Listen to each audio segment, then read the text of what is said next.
Welcome to the Art of Medicine, the program that explores the arts, business, and clinical aspects of the practice of medicine. I'm your host, Dr. Andrew Wilner. Today, I have the pleasure of speaking with Jon Appino, principal and founder of Contract Diagnostics. John's been running Contract Diagnostics for more than 10 years, helping physicians analyze and negotiate all aspects of their contracts, including salary, benefits, and covenants.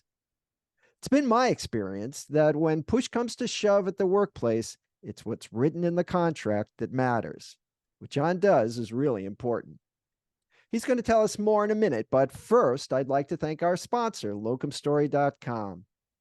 Maybe you're curious about locums and how it might fit into your career story. But do you know all the different reasons physicians choose locums and how it works for them? At locumstory.com, you can hear firsthand stories as diverse as physicians themselves. There's not one solution for everyone. The variety of opportunities might surprise you. Locum Story is an unbiased educational resource. It has tools that let you explore trends in your specialty and compare different locums agencies. There's even a simple quiz to see if locums is right for you. Do your own research at locumstory.com. It's easy. All right, and now to my guest, Jon Appino. Welcome, Jon. Thank you, sir, for having me. I love the name, The Art of Medicine. We could talk for 30 minutes, I think, on the name and what it means to you, what it means to me, and all the listeners out there. But I think the name is absolutely fantastic, and happy to be a part of this episode for the Art of Medicine. Well, thanks for that. Well, you're episode 96. And originally, nice. The concept of the art of medicine had to do with clinical practice. And but as I pursued it, I realized that, there's more to being a doctor than taking care of patients. Although, frankly, I think that's the most important part. But Absolutely. There's making a living and getting along with administration and, making sure you're appropriately compensated for your efforts.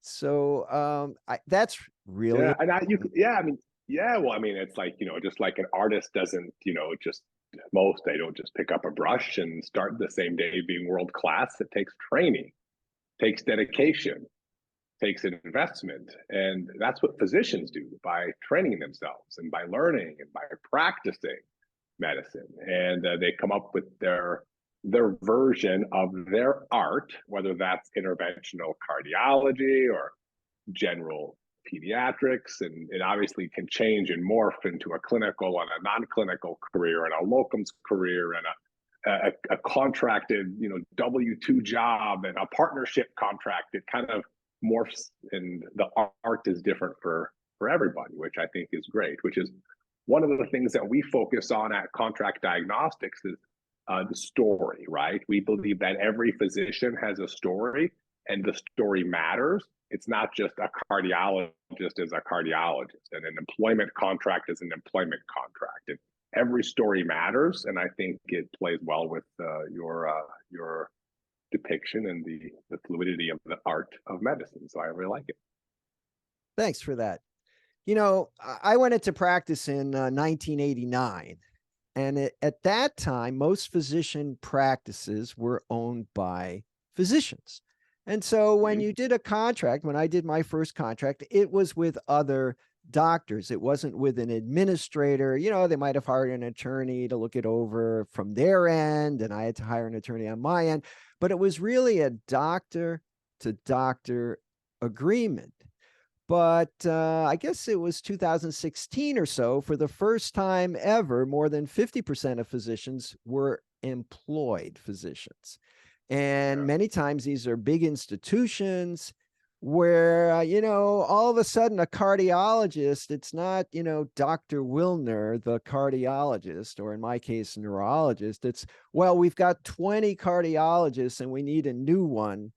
And you're more of kind of a widget than a person from the administration's point of view. So I think contract negotiations have really changed from a handshake to a much more technical sort of in interaction. Do you agree that's true? Yeah, absolutely. And we've been in this business now for 12 years, and we've helped tens of thousands of physicians. It's all we do are help physicians navigate the process of contract review, negotiation. We do custom compensation analysis for physicians, and we just have a blast doing those for the physicians. But obviously, we've seen lots of trends, lots of things change the from the private practice world to the employed world to private equity coming involved with certain specialties and, partnership deals. And we've seen a lot of change and a lot of flux over our 12 years of doing this. And,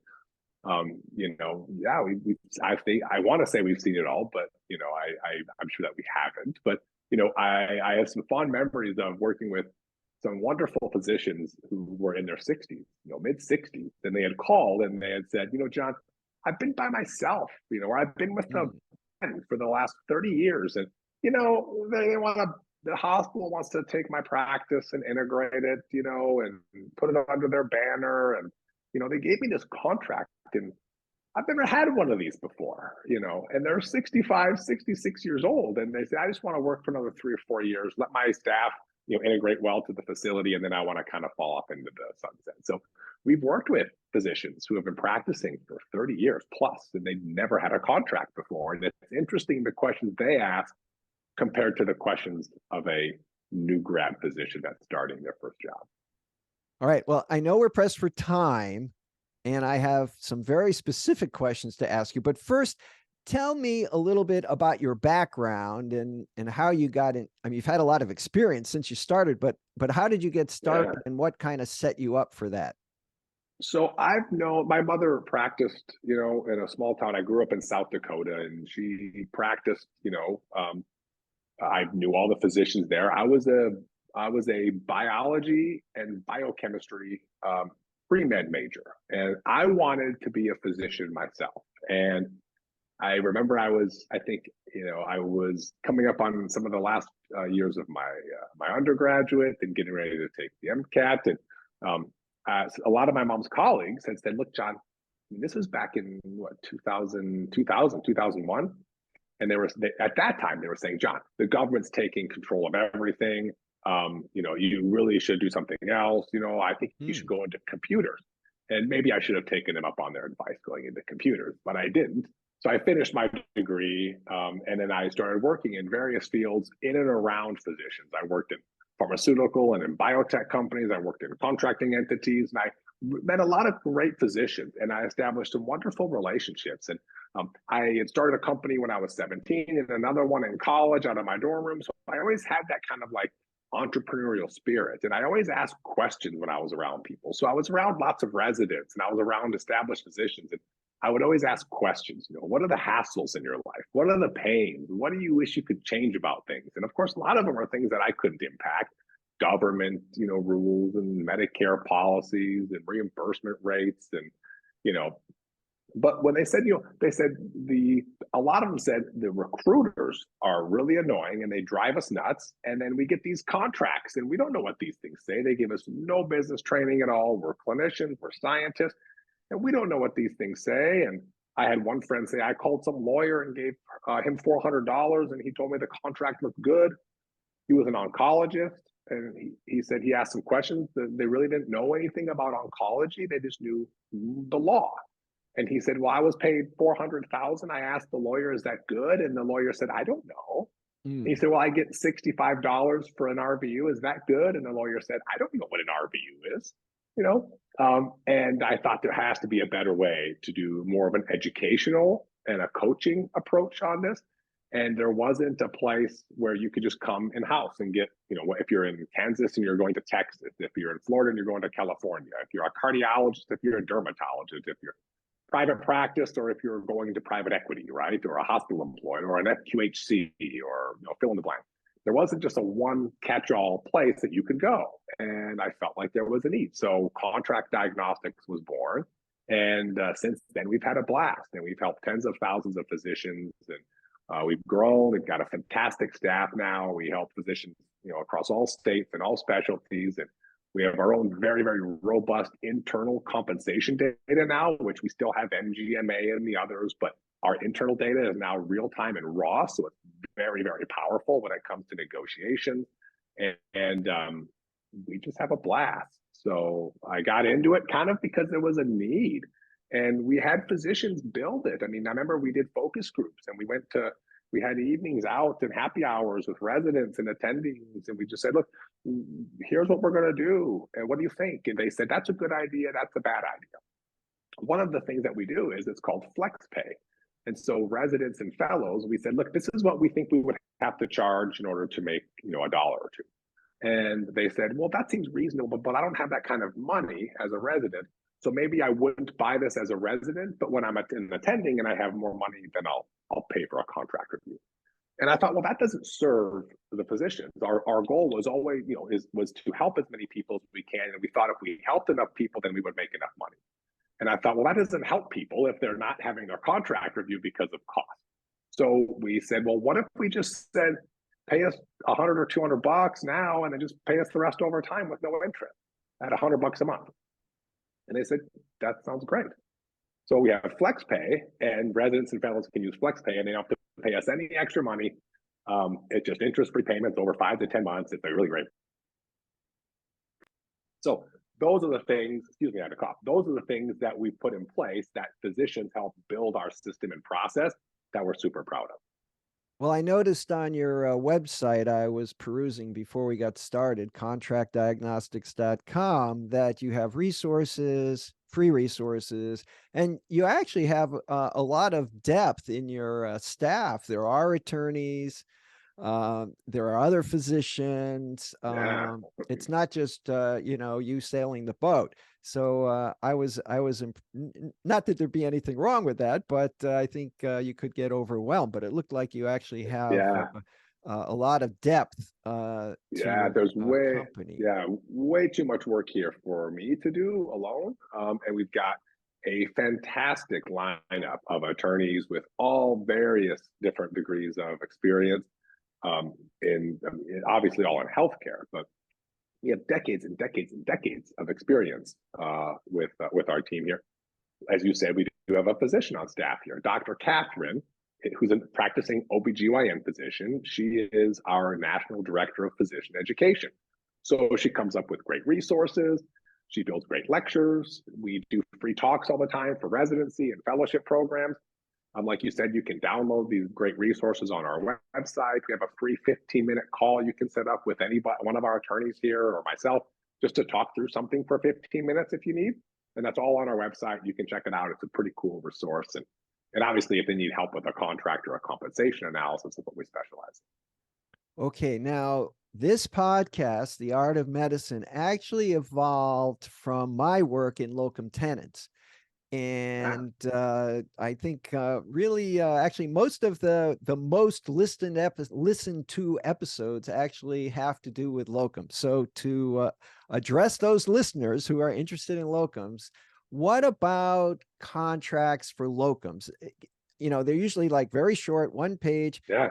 Do I have to read it before I go on assignment? Does it really matter? Is there really anything that is important, or just yeah? So obviously not the same as signing a contract with, a big signing bonus and repayments over years and a big restrictive covenant and, benefits and bonus structures and colleagues and all that. Much different. Like you said, if things aren't working out, you generally can be out of there fairly shortly. But I do think it's something you should, number one, read. I think it's good that you ask questions and do due diligence. Whether you have it reviewed or not, I would recommend it. But I wouldn't say it's a absolute must like I would with most employment agreements. If a locums physician, thought that they didn't need to get it reviewed, as long as they had good questions. And again, they can give us a call to get some good questions to ask. Dr. Catherine, our Director of Education, is a locums physician. So everyone listening is in great hands with Dr. Catherine. If they ever need anything, of course, they can email and call her, and she's happy to provide free information to them as our director. But to is answer your there question, anything I think particular, I mean, the salary you're going to negotiate, but mhm, is, malpractice, or is there any line that stands out that you really ought to pay attention yeah, to? I think they need to know how do they get out of an assignment. What do they need to give as far as notice to get out of an assignment? They need to understand the risk. So, are there damages if they leave early? What are Mm, they agreeing to for the schedule? What's the daily rate and what's required for work for that daily rate? Um, I would know if there's something in there that says, if you are hired full time by the facility, what does that do? Is there a fee that's due? mm, Who pays the fee?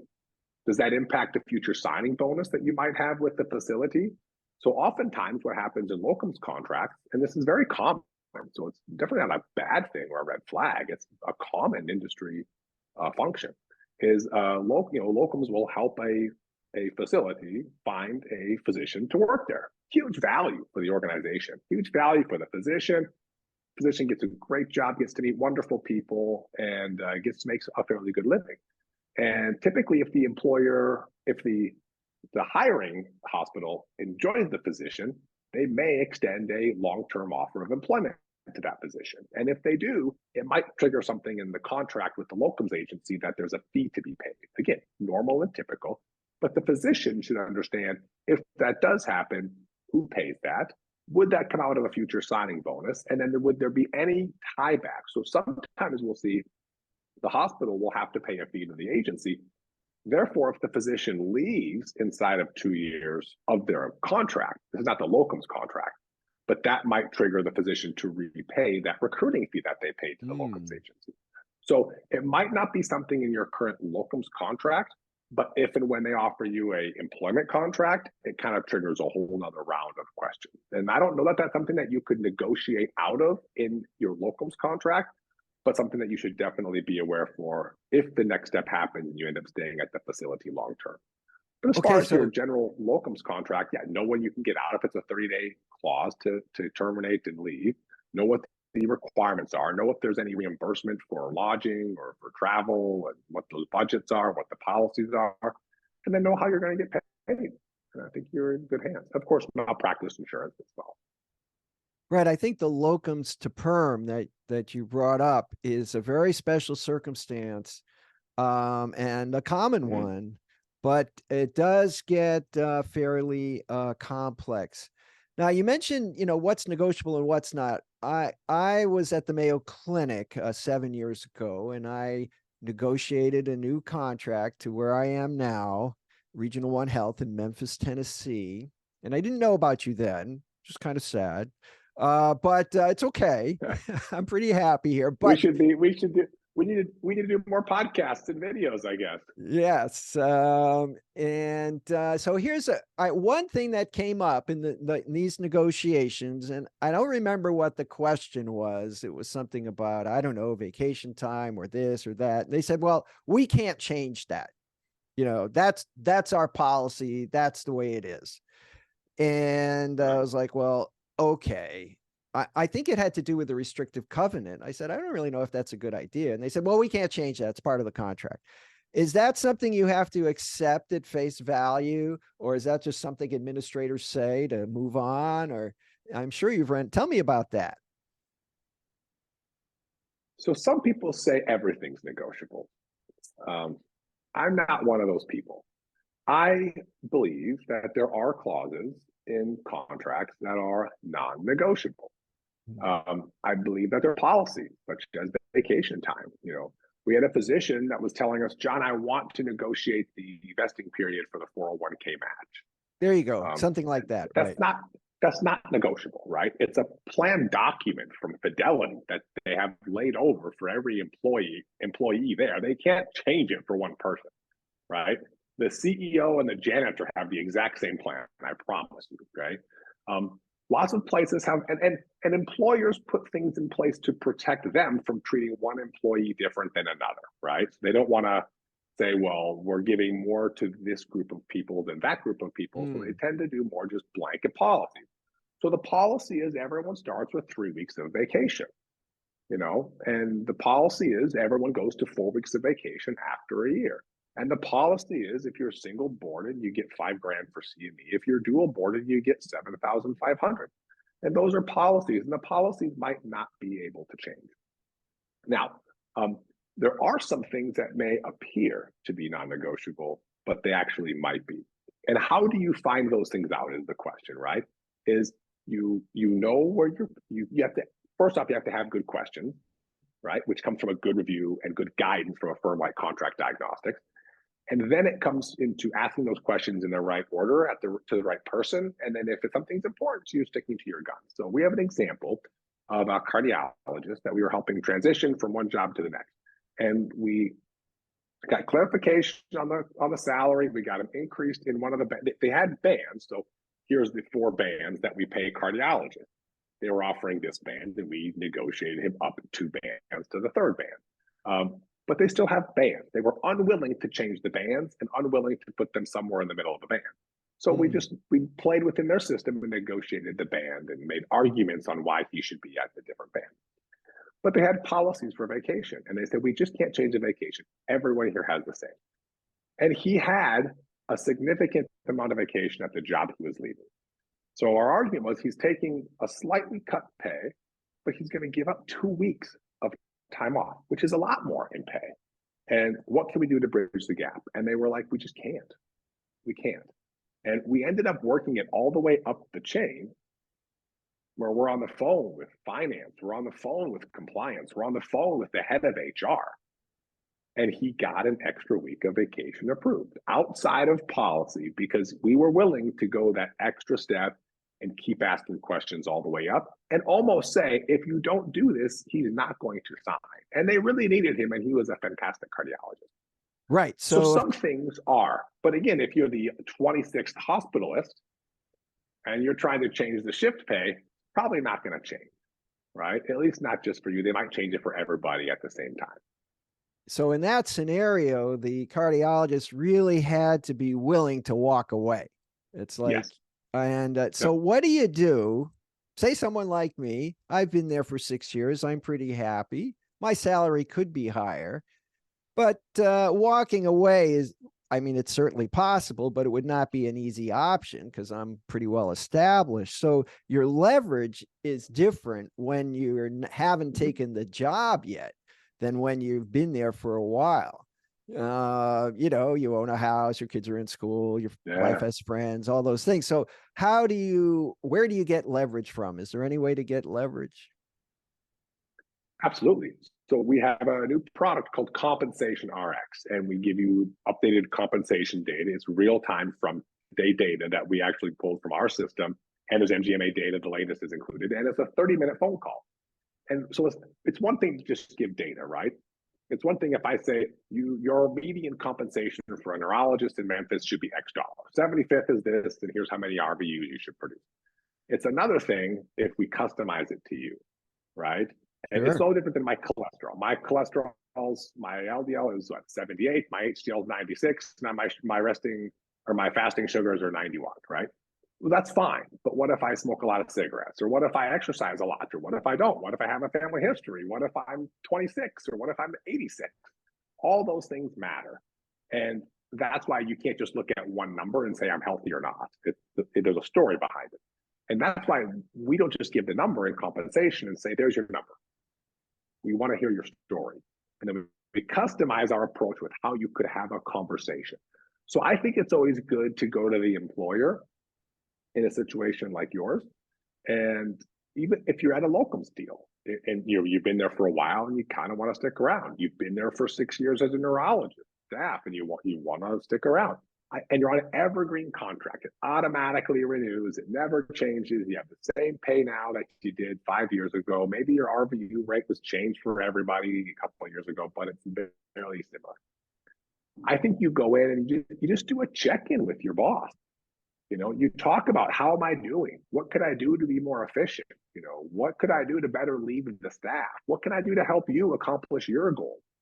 And lead in, right? Accepting and gathering feedback on yourself. And then have your story, right? So again, if you work with somebody like us, we can help put together that pitch deck that says, this is the data and this is where I think I need to be. And so it might come in and again, you can get creative with things. Maybe it's recommending a quality bonus if you don't have one. Maybe it's worth recommending additional admin time. Maybe it's requesting a new piece, like a new add-on to your electronic medical records that helps you code better. Maybe it's, receiving pay for the nurse practitioner that they've given you a second one when you didn't even want a first. Maybe you lost a colleague and your call's gone from 1 in 5 to 1 in 4. And that's a reason that you should ask for more money. Maybe, there's 1,000 things. Maybe there's an outreach clinic that you want to go to and you want to get a different travel RVU structure when you're out there.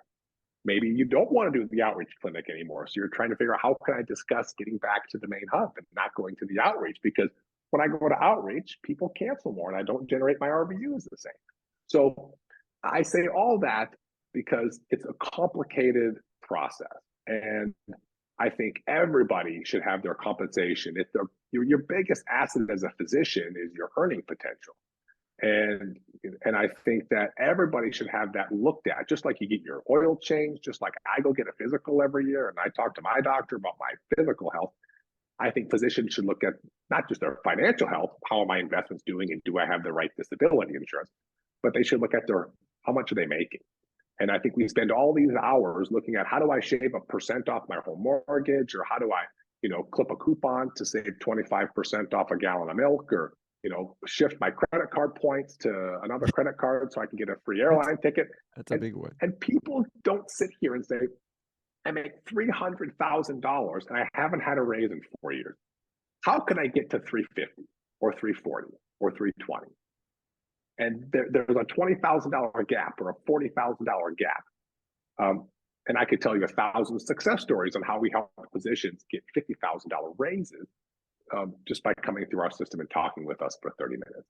So I think that everybody should do a full checkup every year, every other year, and maybe every second year, every third year. I think every year would be overkill. But every second or third year, every physician should have data, go through it, talk with somebody like us at Contract Diagnostics, and evaluate if you should have a discussion with your employer. And if so, what does it sound like based on your story? So I can't copy paste language, but how does it sound for your story in your particular specialty, with your particular call cycle, at your particular facility, doing the type of work that you're doing with where you are in your career, right? You want to work for 5 more years, go part-time and retire. You want to work hard for 5 more years, pay off your loans, then go part-time and have a family. You want to work for 2 years, maximize compensation, and then quit and start your private practice, right? So how do you take your story and customize the approach? That's where I think the art, if you will, of what we do is helping you guys formulate those stories and being able to go and pitch it to your employer. That's very helpful. 2 quick questions. One, I think even under the best circumstances, it's an awkward discussion. I mean, most physicians are going to be just reluctant to engage in that discussion with the guy that pays their salary. But it's a necessary one. Do you ever take over that discussion? Is that something your group does? We do. And we offer that. And we have physicians we do just for them, and we have group physicians. So right now we have multiple group negotiations going on where we're negotiating for groups of interventional radiologists, or we have a general surgery group, we have an OBGYN group, we have a big hospitalist group, and we're doing the discussion with the employer for them. And they like it because it puts a third party involved. Not that we don't call them and pound our fists. We don't call them and send them red line documents. We don't call them. We just call them and we ask good questions. And we try to come up with a fair deal for both parties. And it generally works out very profitable for the physicians with what they pay us and what they receive in return as far as increases in compensation. It's generally a smoother process working with us than working with the physicians and the 5 or 40 different personalities that a group may provide to an administration. So we can do that, but we're happy to coach the physician to do it on their own, of course, if they feel like they're wanting to. And sometimes I think it's better coming from the physician, and sometimes I think it's better to have a third party involved. But I do think that, but we definitely do that, and we can understand how that could be an awkward discussion, which is again why we're here to help coach and guide. Okay, that's helpful. And do you ever, like attorneys, do you ever work on a contingency basis? In We other words, don't. There's just too many uncontrollables. It's not something that we are currently doing. There's just too many uncontrollable variables. It'd be like an orthopedic surgeon getting paid if the patient could dunk right. a No, basketball no, again. I'm not saying you should. I was It'd be just, tough. curious. Is like, I'll give you 25% of my rating. Let's go for So it. there's one deal that we're working on now, but I think we're going to get these physicians an awful lot of money. And I actually thought about doing that way, but I'm like, we've never done it that way. I don't want to reinvent the wheel right now. And so at the current moment, we're not, but I don't want to put it out of bounds, but it's an interesting concept for sure.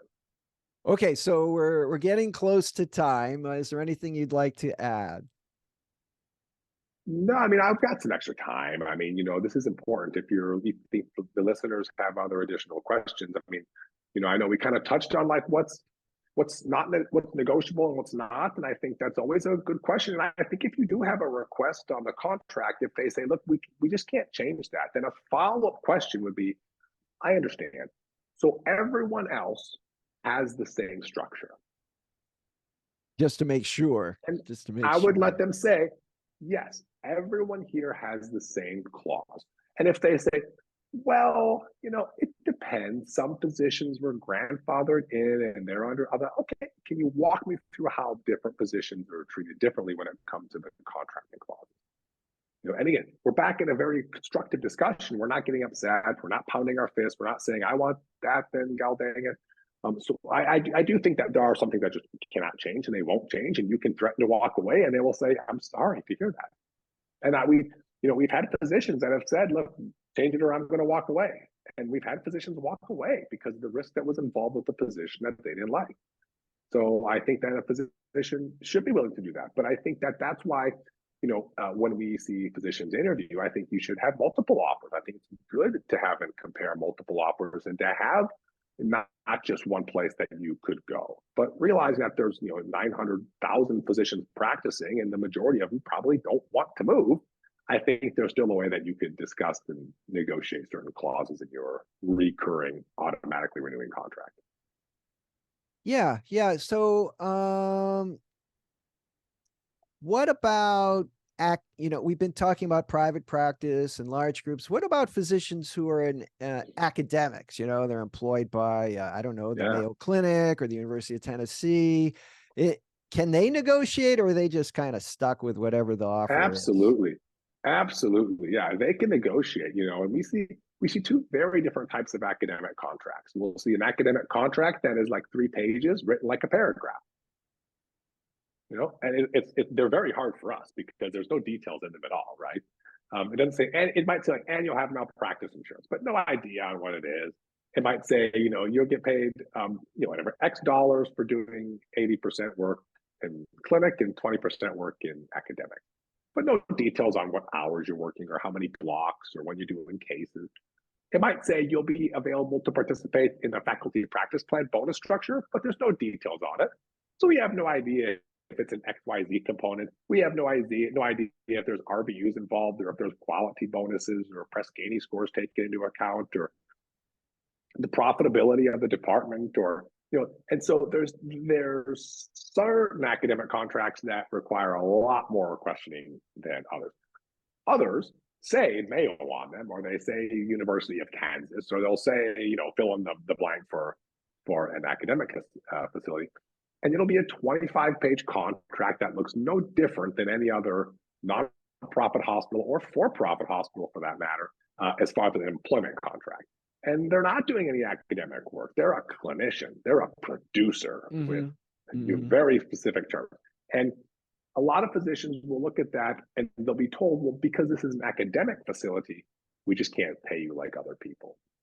And I look at those positions, I don't think that's any different than working as for a for-profit system or a large not-for-profit system where the CEO is making $10 million a year.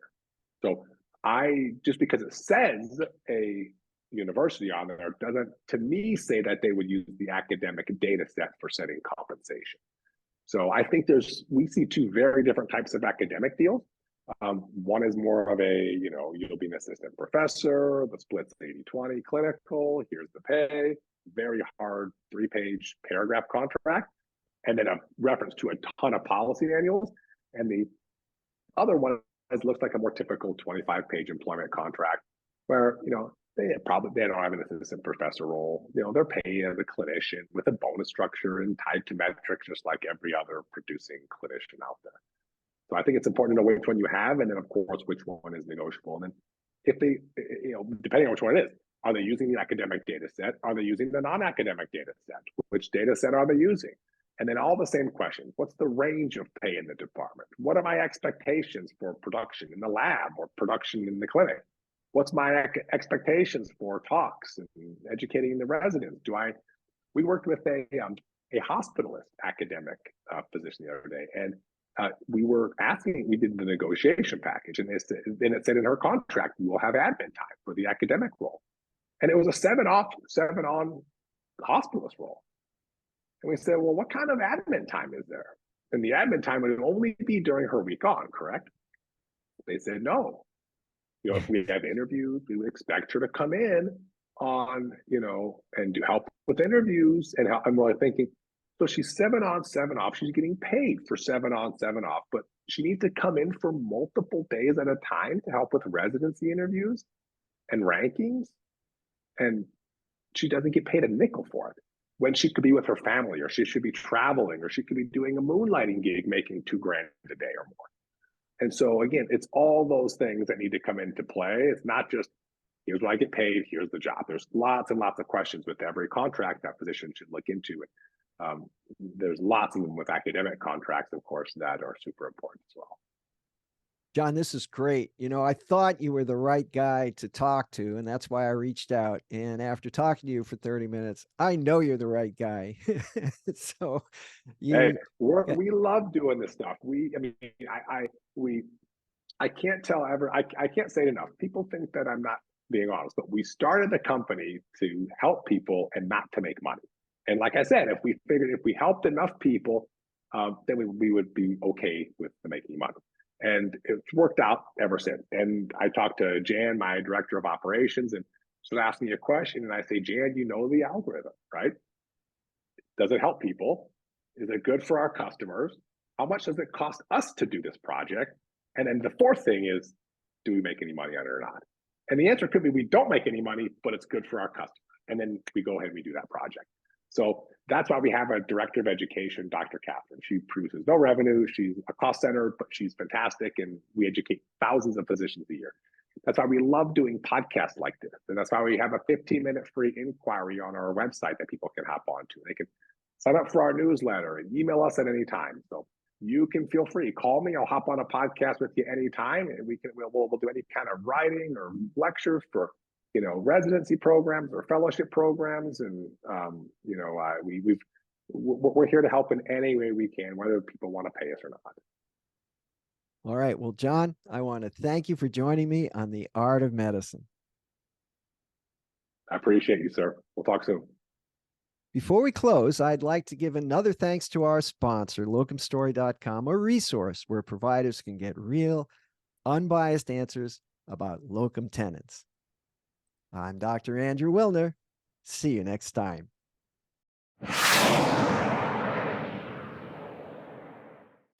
This program is hosted, edited, and produced by Andrew Wilner, MD, FACP, FAAN. Guests receive no financial compensation for their appearance on The Art of Medicine. Andrew Wilner, MD, is Associate Professor of Neurology at the University of Tennessee Health Science Center, Memphis, Tennessee. Views, thoughts, and opinions expressed on this program belong solely to Dr. Wilner and his guests, and not necessarily to their employers, organizations, or other group or individual. While this program intends to be informative, it is meant for entertainment purposes only. The Art of Medicine does not offer professional financial, legal, or medical advice. Dr. Wilner and his guests assume no responsibility or liability for any damages, financial or otherwise, that arise in connection with consuming this program's content. Thanks for watching. For more episodes of The Art of Medicine, please subscribe. www.andrewwilner.com.